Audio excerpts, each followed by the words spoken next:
Spiked is looking for interns. We need people to help us to make our fresh, hard-hitting journalism that will reach audiences around the world. If you're an aspiring writer, editor, video maker, podcast producer, then this is the opportunity for you. So you have until the 16th of June to apply. And if you're successful, you'll be joining us here in our London offices for 6 months paid. Find out more about the scheme and how to apply by going to spiked-online.com/interns. That's spiked-online.com/interns. Best of luck. Hello and welcome to the Spike podcast. I'm Fraser Myers, and joining me as ever in the studio, we have Spike's editor, Tom Slater. Hello. And down the line from Luton, we're delighted to have Spiked columnist Rakib Ehsan. Hello. Coming up on today's show, the arrest of anti-monarchy protesters, the fallout from the local elections, and the Archbishop of Canterbury's meddling in migration policy. So ahead of the coronation this weekend, Tom, there were 6 anti-monarchy protesters arrested. They weren't even able to start their demonstration. There's been a lot of condemnation of the police for this. People have rightly said this is a very authoritarian act. The police themselves have since apologised. They had these powers under the Public Order Act, which had only just recently come in. First of all, what do you make of the arrest? I mean, it was quite chilling, really. Yes, I mean, it was from the moment that I heard that Graham Smith, the CEO of Republic, the Republican campaign group, and 5 of his colleagues had been arrested, I naturally assumed that this was as fishy as it looked because of the fact that, you know, if you're talking about Republican protesters, this is a very moderate sort of type of group. This is not a kind of Just Stop Oil, Extinction Rebellion type front. There are a fair number of Just Stop Oil protesters who are also arrested, but that instantly didn't really necessarily sit right. You then start to see some of the details coming out, particularly centering around the allegation that they had locking on devices. This is something that was specifically criminalised by this new Public Order Act, insofar as, you know, things people use to chain themselves to public infrastructure or whatever to bring things to a standstill. And instantly people from Republic saying, no, this is just what our banners were wrapped in. It didn't seem to make much sense. So from the off, it was very, very suspicious. And then they confirmed those suspicions, you know, not that long later when they effectively apologised, that it was a lapse in judgment.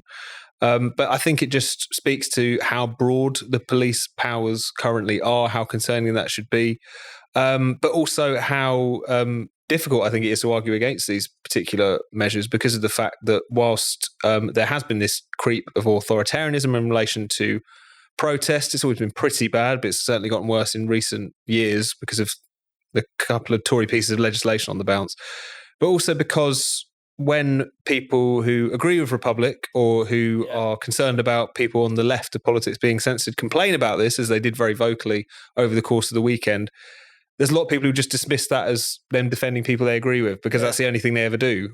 So I think in and of itself, what happened was chilling, but I wasn't that surprised by it. But it was also the response to it, I think, which felt so lacking because of the fact that these people only ever really defend freedom for those people that they agree with, essentially. Yeah, Rakib, I mean, you get the impression on Twitter or, you know, reading some of the newspapers that this was the first time anyone's been arrested for having a contrary opinion, which is obviously not the case in Britain, you know, especially over the past couple of years. No, absolutely. And I think Tom touches on a very important point that people are extremely selective when it comes to people's freedom of protest. It's no secret that I'm overall very pro-monarchy. I thought that the coronation was a glorious celebration of the country's Christian heritage and also our proud contemporary status as a confident multi-faith democracy.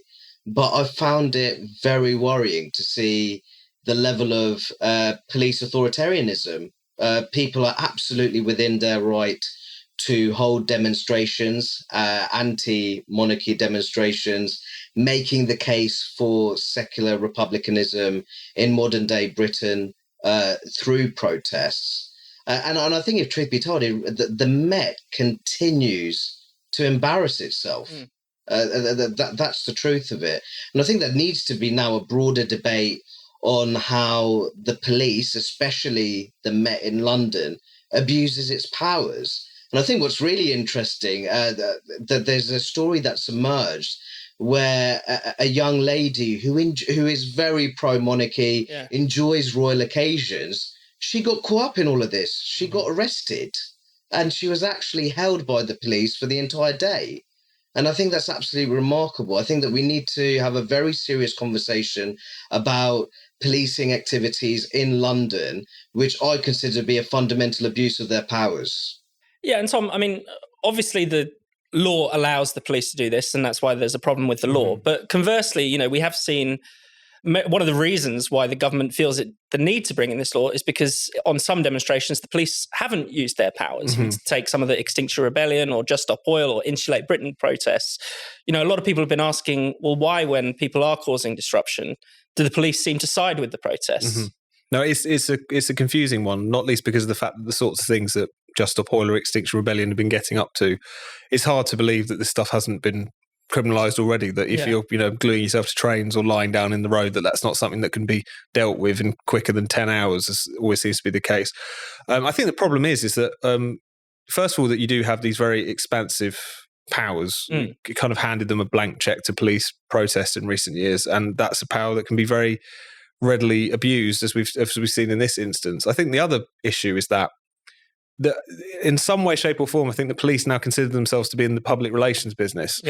So whether or not it's in one instance kind of giving environmental protesters a bit of a soft touch because they're potentially worried they're going to get fury from certain sections of the liberal media for being too heavy-handed on them, or it's a big public occasion like a royal funeral or a coronation in which public emotion is particularly high. There's a kind of sense that we don't want these people to ruin the festivities, and therefore you see that kind of overreaction in that particular domain as well. It wouldn't surprise me if that's part of what's motoring this as well. The fundamental problem you get down to is the fact that they have these powers and this kind of wide latitude to begin with.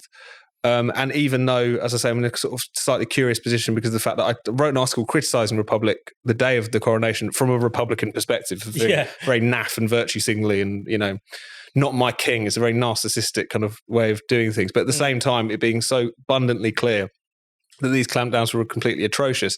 The problem as we get back to is the fact that, like, how do you mount a proper response to this, which doesn't just feel like two sides of the culture war going at it and calling the other ones authoritarian.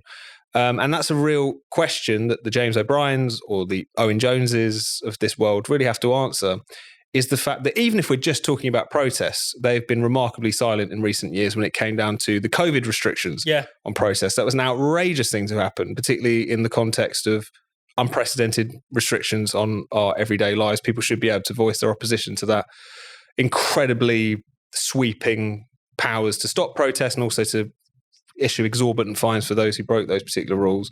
But then, of course, as we've already gestured to, you don't even need to take to the streets with a loudhailer to be considered offensive and upsetting and want to be arrested by the police. It's over the course of recent years, you're talking about thousands of people who have had their collars felt for posting offensive things on the internet. People have been hauled through the courts for that. People have been convicted for these particular offences, and yet these sort of Johnny-come-lately defenders of freedom in the United Kingdom were conspicuous by their absence during all of that. And I think that inability to stick up for the speech rights and the right to protest of people, even if you disagree with them, is the Achilles heel in all of this. We're never going to have a proper sort of free speech fight back, if you like, until at least a sort of critical mass of people involved in politics recognise that you have to defend it for all or for none at all, essentially. Yeah, I mean, it's incredible that, many of the people who are suddenly, brandishing their John Stuart Mill over the weekend were denying that there was a problem at all. It's not just that they turned a blind eye. They actively rubbished the idea that there was a free speech crisis in Britain. And often, when it came to particular cases, like the anti-lockdown protests, for instance, they were very supportive of those restrictions on protest. They all absolutely support hate speech laws, which have led to those thousands of arrests you're talking about for people being offensive online. So it is a really, really, the hypocrisy is extraordinary, and it's a case of me speech, not free speech. And unfortunately, everyone can kind of see through that. So it doesn't, advance the argument any further. Rakib, have you got anything to add on this? No, I absolutely agree. I think it's such a shame that people are so inconsistent when it comes to upholding free speech in British liberal democracy. I think that there has to be a greater level of consistency. And I think at the heart of that has to be defending the right of people to express their views, and that includes participating in protests and demonstrations, even if the views that they're promoting are diametrically opposed to your own. Leonardo da Vinci is one of those names we all know, especially the greatest hits. Everyone recognises the Mona Lisa, the Vitruvian Man, the Last Supper. But until recently, I had no idea just how pivotal he was to world history and to the lives we live today. Lately, I've been watching an incredible Wondrium series called Leonardo da Vinci and the Italian High Renaissance. It's a fascinating series about one of history's greatest geniuses. It's teaching me all about Da Vinci's life, his art, and his inventions. And I'm also getting an amazing insight into the Renaissance world he lived in. My favourite thing about the series is how it traces Da Vinci's influence all throughout history, well beyond his lifetime. The best thing about Wondrium is that I never have to stop learning. And when you've got the Wondrium app, it means I can take it anywhere with me. It's really easy to switch between audio and video too, so I can keep learning about things like Da Vinci while I'm making my dinner or commuting to work. Wondrium has got to be my favourite educational platform as well. It's absolutely packed with top quality content. When I'm done with the Da Vinci series, I know I can just jump into something else brilliant. They've got courses on practically any topic you can imagine. And the best part is that it's all completely ad-free. I love Wondrium and I know you'll love it too. So do what I did and sign up today. Right now, Wondrium is offering our listeners a free month. So sign up today with our special URL, which is wondrium.com/spiked. That's wondrium.com/spiked. That's wondrium.com/spiked. So the Tories have taken an absolute pasting in the local elections. They've lost over 1,000 seats, underperforming some of their worst expectations. I mean, it's pretty extraordinary. But on the other hand, Labour maybe haven't done as well as they need to in order to win the next election. They've won just over 500 seats. So they're certainly not gobbling up everything that the Tories have lost. Rakib, what have you made of that? I mean, particularly in terms of Labour and where they need to be. Well, firstly, there's no way that you can spin the reality that it was an absolutely disastrous performance provided by the Conservative Party to lose over 1,000 councillors. And quite often it's your energetic councillors who are your foot soldiers, organisational foot soldiers when it comes to general election campaigns. And I think the reality is quite often when a councillor loses his or her seat, that kind of energy in terms of representing the party when it comes to general election time, it's not necessarily there when they've lost their seats so recently. But I think in terms of Labour, I think Labour will be encouraged by the fact that it gained control and it wrestled control from the Tories when it came to councils which are Brexit voting authorities, especially in the provincial Midlands. I'm thinking of local authorities such as Amber Valley, Erewash, both of those local authorities in Derbyshire. They had a very good performance in Broxtowe in Nottinghamshire, where they gained 12 councillors, Labour, 10 were from the Tories, but also 2 from the Liberal Democrats, probably one of their most impressive performances in the local elections. But I agree. I think Sir Keir Starmer needs to leave the bubbly on ice. I think there was there's a great deal of triumphalism coming out of the Labour Party.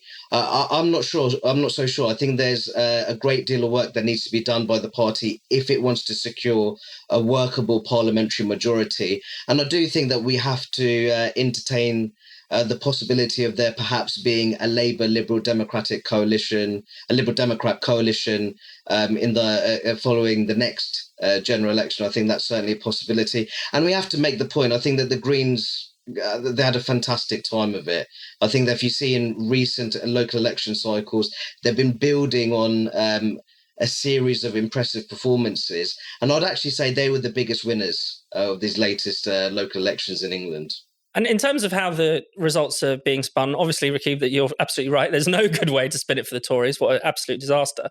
But Keir Starmer's line is not only, essentially to say the election's in the bag, but also he seems to think that he's won the culture war. Mm-hmm. He had this interesting phrase. He said, the NHS trumps woke every day of the week, as if to imply, the way the Tories are focusing on trans issues or migration is a big turnoff for voters.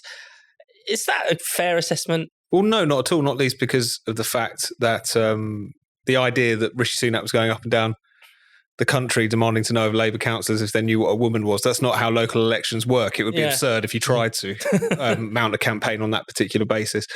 He was literally photographed filling in potholes because that's what we're dealing with when you're talking about local elections. But I think that comment in particular speaks to the sense of complacency, the idea that he's neutralised the issues which were really dogging him for a very long time and will continue to, I dare say, despite his electoral prospects looking up at this particular juncture. And especially given the fact that, yes, it was a bad night for the Conservatives. It was probably always going to be a bad night for the Conservatives. They've been in power for a very long time. And they have had also their kind of most incredibly self-immolating year when they've gone through 3 prime ministers and all sorts of different things. It's worth, of course, remembering that they have squandered the opportunities that was presented to them by 2019 and Brexit, as evidenced by those Leave voters going back to Labour, potentially not because I think they've changed their minds on that particular issue, but it feels like a dead issue, not least because of how much the Tories have completely screwed it up. And they've allowed it to be buried as well. Exactly. And that's something which I think will be one to watch. I think the problem for Starmer is that it's that kind of sense of complacency because at the current state of play, it's quite clear that whilst people are running away from the Conservatives, or at least a certain number of voters are, they're not necessarily running headlong excitedly towards Keir Starmer. He's not someone who sets pulses racing.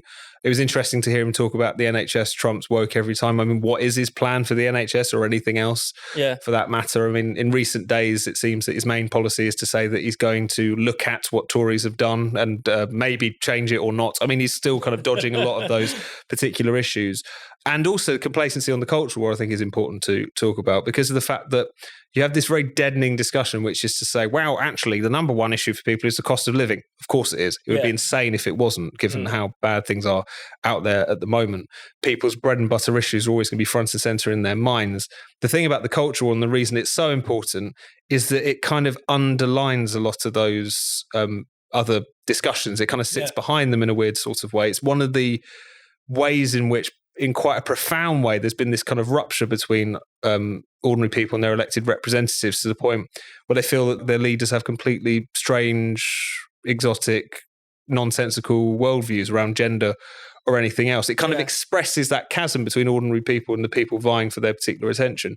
And all it would take is for a particular issue to polarize around those culture war issues for it to be very troubling for Keir Starmer. So, of course, no one was expecting the local elections to be fought on the issues of woke, but it is a running problem for the Labour Party insofar as they are considered on those culture war issues, which are very serious issues around women's rights, free speech and all the rest of it, as somehow even more dreadful than the Tories. And that is something to, marvel at.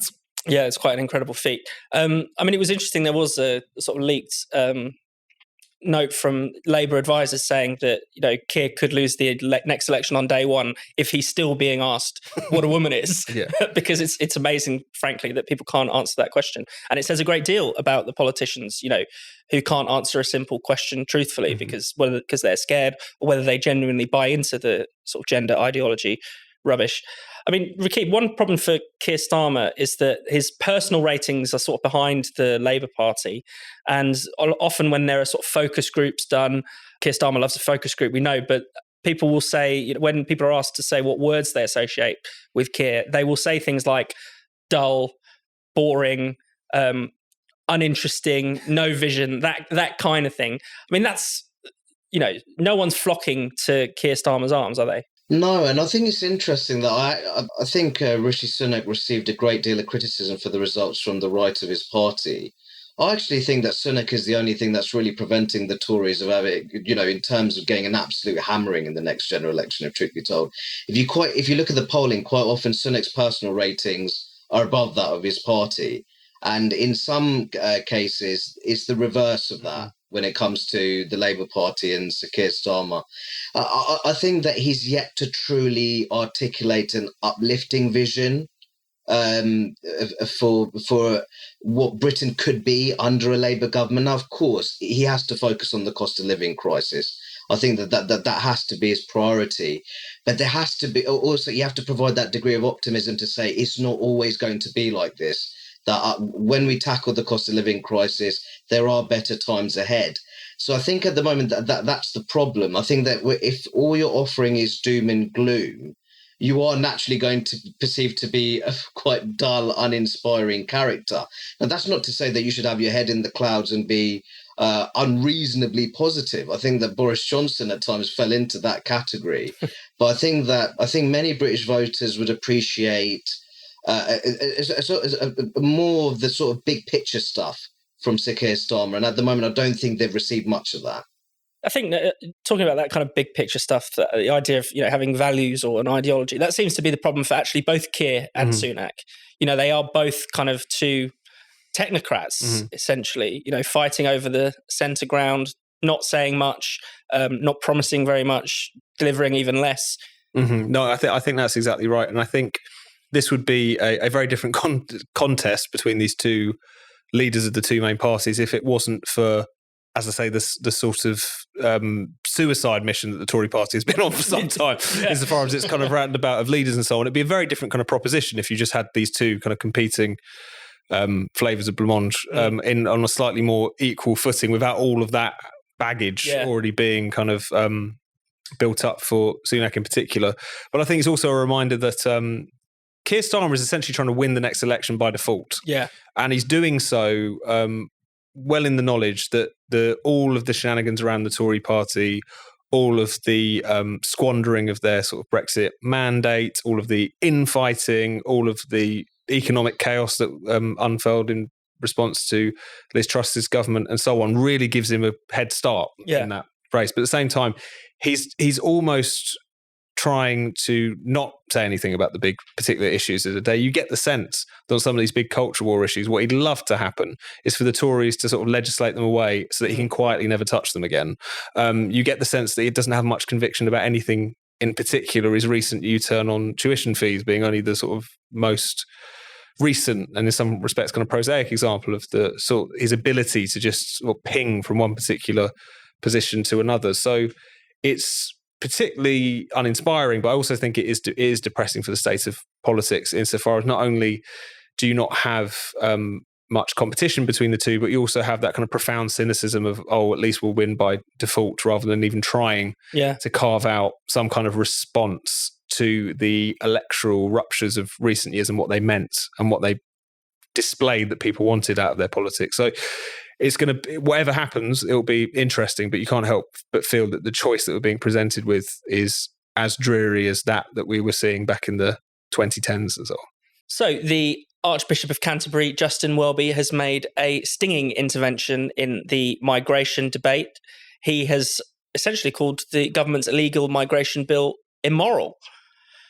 Tom, you've written about this. I mean, what have you made of the Archbishop's comments? Well, they weren't unexpected. Yeah, he has form, I guess. He has form on this. I mean, he hosted a debate at the end of last year on asylum policy where he similarly called it cruel, I think. He came out when the Rwanda scheme was first mooted, as back when Priti Patel was Home Secretary. He went as far as to call that particular scheme ungodly. So channeling the fury of the Almighty himself against Tory migration policy in that particular instance. So he's been doing this for a long time. He's also got involved in various other political issues in recent years. I don't know if anyone else remembers when he suggested that politicians who ignore climate change were like people looking the other way in Nazi Germany, which he had to apologise for. So his tendency to kind of dispense high status opinions at will has been there for some time. But this is, of course, particularly galling, not least because this wasn't just a statement, this wasn't just comments made in an interview, but it was in the House of Lords during the second reading of the illegal migration bill, and during which he not only condemned it, but he pledged himself to actually amend this legislation when it gets to committee stage.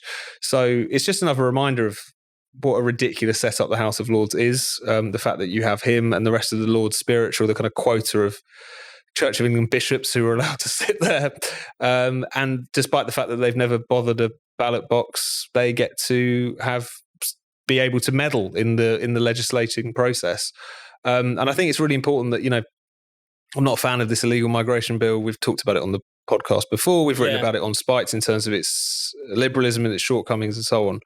But it's so important that we have out the debate on migration with our elected representatives and in public. I mean, for so long, if anything, this whole illegal migration bill and the kind of adjoining Rwanda policy has just shown us how, particularly on migration policy, I think it's fair to say, the debate has been dominated and policy has been shaped by non-democratic institutions for so long. It used to be the European Union. We've also seen the European Court of Human Rights flex its muscles recently in relation to the Rwanda scheme. We've seen the Archbishop of Canterbury get involved. We've seen King Charles get involved via briefings to the press last year. It's just one of those issues in which the kind of unelected bits of the establishment think that the public and their representatives can't be trusted to get on with it. I think this is another example of that. And Rakib, I mean, that distrust of the public is unfair, isn't it? I mean, people aren't just a bunch of bigots who... people might want to stop the boats because that's a very serious crisis happening on the channel, but they don't want to stop the planes and stop everyone from coming to Britain, do they? Well, it's an emergency on the English South Coast. That's the truth of it. Our border security regime is fundamentally broken. And I think that there's many reasons why people will be concerned over the small boats crisis. They may feel that because our asylum system is, in their view, oversaturated with economic migrants, that means that groups who are at genuine risk of persecution and immediate risk of violence, they're being left by the wayside. So, in a sense, there's a compassionate case to tackle the small boats crisis, because if the country is preoccupied with the small boats emergency, then perhaps the asylum system is overrun to such an extent that it can't prioritise groups which are at genuine risk of persecution.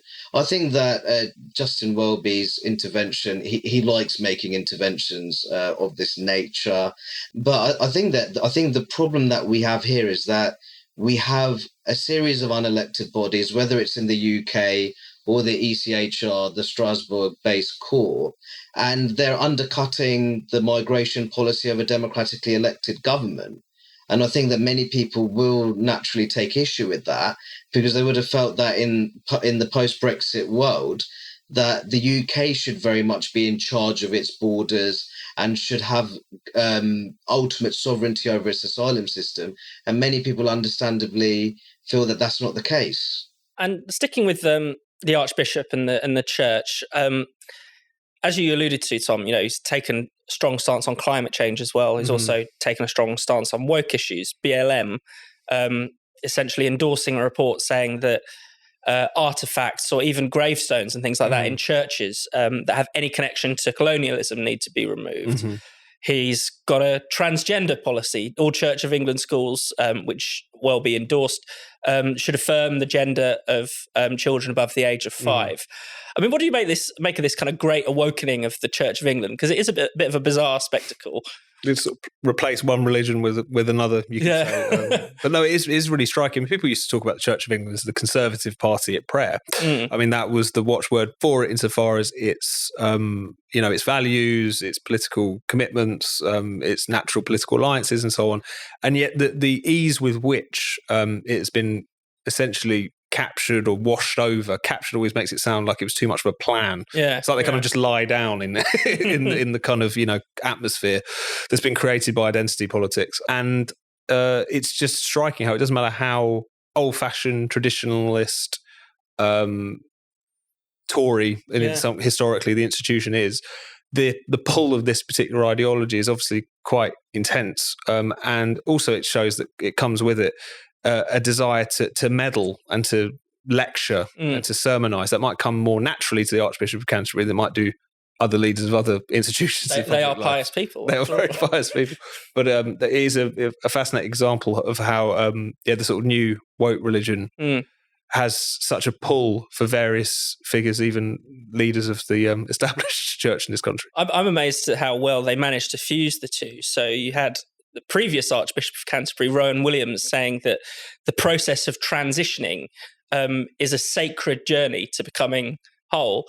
I mean, Rakib, what do you think they'd make of that kind of chatter down the local mosque in Luton? They won't even understand what you're talking about. I mean, that's the truth of it. I mean, they'll just think that this is absolute nonsense, that, transitioning from this to that is some kind of sacred journey. This is beyond laughable, really.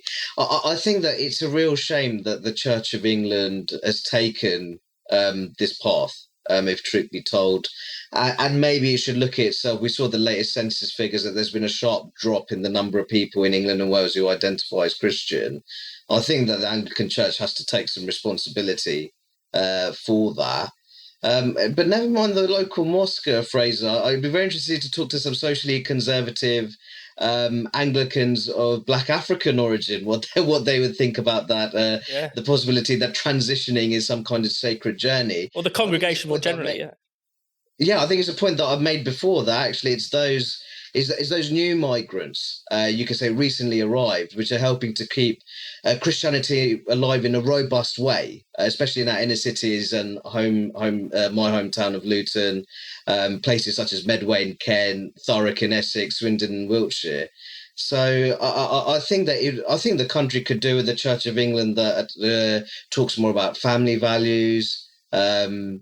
The reality that I think many of the problems that I do think we see in society are down to, or at least family breakdown is in some way responsible for many of those social ills. But instead, they've decided to take this this path of radical cultural liberalism, in my view, a desperate bid to appear fashionable and relevant.